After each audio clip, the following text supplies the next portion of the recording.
Chapter 3. Is Opportunity Monopolized?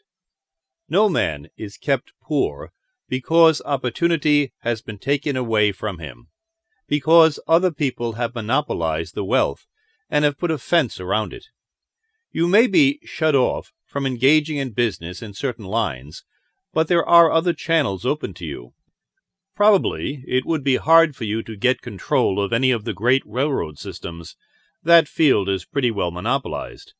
But the electric railway business is still in its infancy and offers plenty of scope for enterprise, and it will be but a very few years until traffic and transportation through the air will become a great industry, and in all its branches will give employment to hundreds of thousands and perhaps to millions of people. Why not turn your attention to the development of aerial transportation instead of competing with J.J. Hill and others for a chance in the steam railway world? It is quite true that if you are a workman in the employ of the Steel Trust, you have very little chance of becoming the owner of the plant in which you work. But it is also true that if you will commence to act in a certain way, you can soon leave the employ of the Steel Trust. You can buy a farm of from 10 to 40 acres and engage in business as a producer of foodstuffs. There is great opportunity at this time for men who will live upon small tracts of land and cultivate the same intensively. Such men will certainly get rich. You may say that is impossible for you to get the land, but I am going to prove to you that it is not impossible, and that you can certainly get a farm if you will go to work in a certain way. At different periods, the tide of opportunity sets in different directions according to the needs of the whole, and the particular stage of social evolution which has been reached. At present, in America, it is setting toward agriculture and the allied industries and professions. Today, opportunity is open before the factory worker in his line.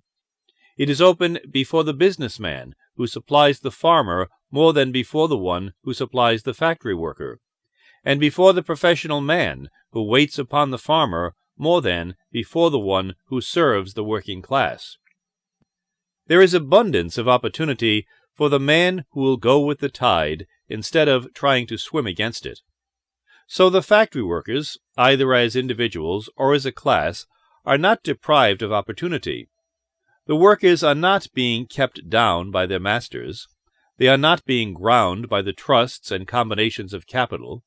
As a class, they are where they are because they do not do things in a certain way. If the workers of America chose to do so, they could follow the example of their brothers in Belgium and other countries and establish great department stores and cooperative industries. They could elect men of their own class to office and pass laws favoring the development of such cooperative industries. And in a few years, they could take peaceable possession of the industrial field. The working class may become the master class whenever they will begin to do things in a certain way. The law of wealth is the same for them as it is for all others.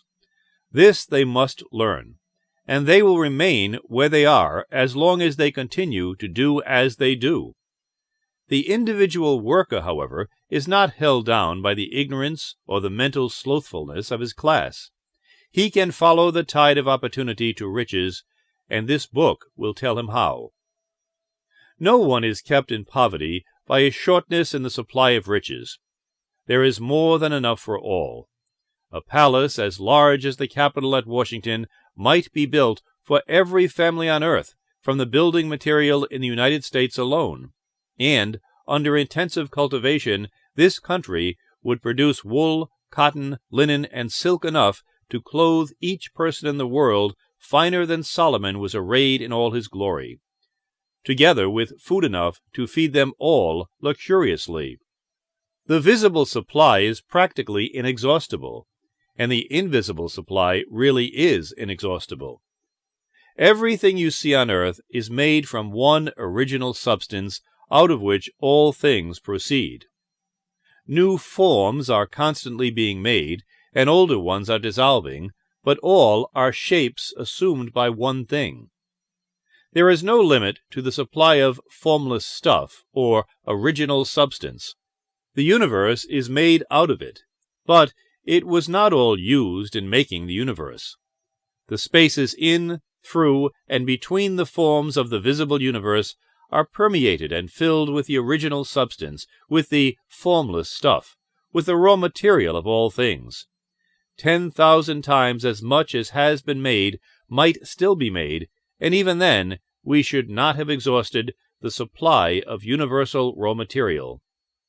No man, therefore, is poor because nature is poor, or because there is not enough to go around. Nature is an inexhaustible storehouse of riches. The supply will never run short. Original substance is alive with creative energy and is constantly producing more forms. When the supply of building material is exhausted, more will be produced.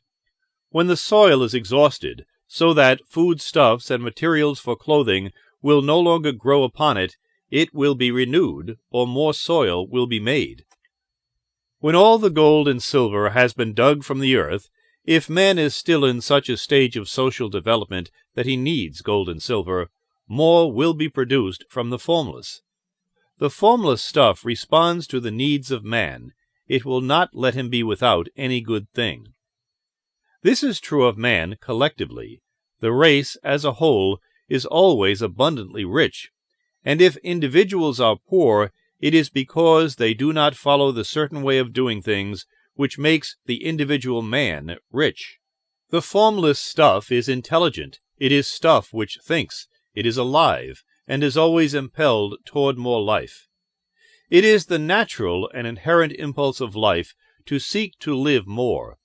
It is the nature of intelligence to enlarge itself, and of consciousness to seek to extend its boundaries and find fuller expression. The universe of forms has been made by formless living substance throwing itself into form in order to express itself more fully. The universe is a great living presence, always moving inherently toward more life and fuller functioning. Nature is formed for the advancement of life. Its impelling motive is the increase of life. For this cause, everything which can possibly minister to life is bountifully provided. There can be no lack unless God is to contradict himself and nullify his own works. You are not kept poor by lack in the supply of riches. It is a fact which I shall demonstrate a little farther on, that even the resources of the formless supply are at the command of the man or woman who will act and think in a certain way.